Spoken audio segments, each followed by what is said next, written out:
We can actually put that into proper context. Here's the thing, we looked at the numbers. If indeed we're going to look at this particular bill on whatever way it was going to go just based on the numbers, we did sit here last week and then we looked at what the Azimio side or the minority side could present in Parliament. We put them at around 156. Then we said, if there is a member who's still undecided and won't even show up just because of being undecided, they might have around 145. Then we looked at the 221 from the majority side. Then we said, maybe as well, if there's somebody who is essentially missing out or not essentially ready to vote on this or still undecided, that number might reduce to around 176. That's what we said. So we said it's going to be a close vote. But we did expect that if indeed it was going to be a voting, was going to go just essentially on lines, then the majority side would have it based on exactly where they were. In fact, even leading to this particular voting, we did see the majority whip from the Kenya Kwanza side saying, well, guys, even for starters, I already have 150. Then we said, even the Azimio side, for starters, they might have 150 as well. Good. But then, you see, Bob is presenting another case that, look here, there was some fault play. We didn't know that the voting was going to take place today. That's why majority of the minority side were not in a parliament yesterday. It said, well, we thought it was going to be next week, Tuesday. But then the speaker made another ruling that, oh, it's today. One word. Yes. Incompetent. Second is a shame. And if anything needs to be done, yes, because complacency yes, is agreement. So he would not have even been coming out to justify himself. He would let the citizen forge their way. No, sir. And already the writing is on the wall, because if we are to have our way and re-exercise our sovereignty directly, those are some of the culprits who actually would suffer the consequences of us exercising our sovereignty directly. Yes. Leonardo da Vinci says, when I thought I was learning how to live, I did not know, because I realized later that I was learning how to die. And that is my message to the 268 yes, who are voting against the 100% of us Kenyans, because 90% did not support this. Plus my 10%, we are 100%. we are 100%. And these external people need to be deported where they belong.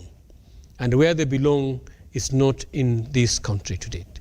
Because the interest they are serving, they are serving a dangerous interest, which actually has been advanced to our economies, has been advanced to Africa, where they do not want to see Africa engage with the global community on trade, if not aid and debts. And debts, which I told you last time, you know, Mugabe went that way after he picked from Smith. Yeah. And Rhodesian mineral resources, my brother, they are, even to date, you could hear Akina Patni have even gone back to Zimbabwe trying to sell their gold in Dubai and all that, because they still have wealth that is insurmountable. But what did they do with aid instead of trade? They came and confiscated the Zimbabwean minerals. And one of the lead company that has been controlling the prices of minerals is Londro. Yeah. Who owns Londro? Is actually a cousin to the Queen, Commonwealth.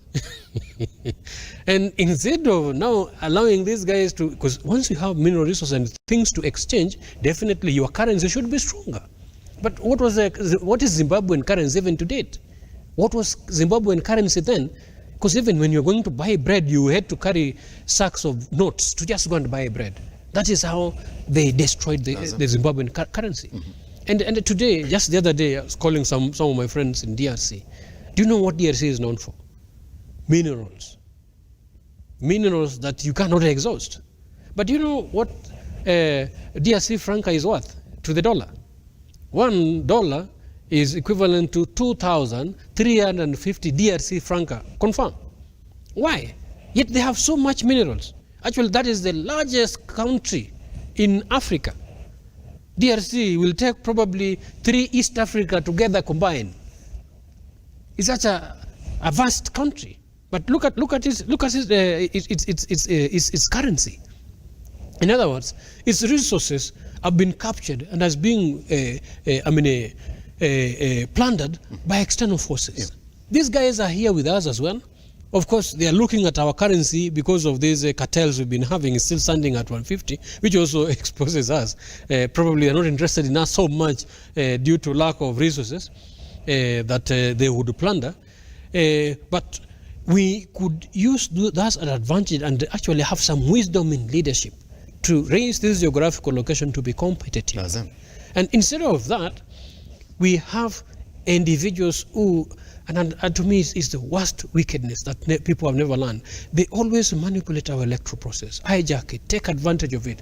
And that's why I was telling you, Macharia, don't blame the citizen. Mm-hmm. I have seen the citizen vote. As a party leader, I've even presented candidates to the citizen. They've elected them. Yes. And I have also seen how my competitors gerrymander around election, how they usurp citizen sovereignty, how they insult and abuse it.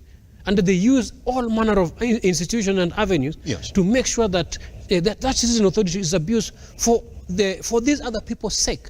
Now, what we need to do as a citizen, I think these are learning lessons. No wonder I was quoting Leonardo da Vinci. Pretty much. But Juma, I want you to hold your thought, because then that's the next part of the conversation. So what next?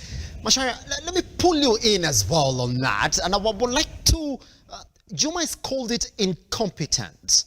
That's what he's saying. He's saying, well, I do not understand why you will come in and give us an excuse and say that it was foul play from the speaker, who later announced that we're going to take a vote today. He's saying we're incompetent.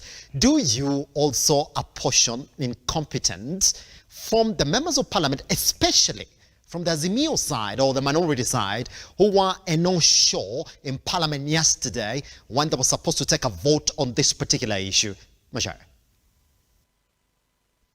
So, say it's failing to take a bullet or to defend your position, I would say it's a gross violation of the legitimate of people, of Kenyans that voted you in parliament for your representation. Because how do you this happen? Because I understand most of the television and the media, we're covering it. So no matter where you were, you had a chance to come back and participate. So which cogent reason would you table before the people for them to understand really yours is a genuine case, unless you are in hospital, where we do not expect you to stand out of the hospital beds and come to parliament to vote. But if it's something that you would have, at least we need to see effort. So I think it's a gross violation of the legitimate expectation that people of Kenyans have. That we do not need this thing, at least not now. Allow us to stabilize some time before you bring these very heavy burdens on us.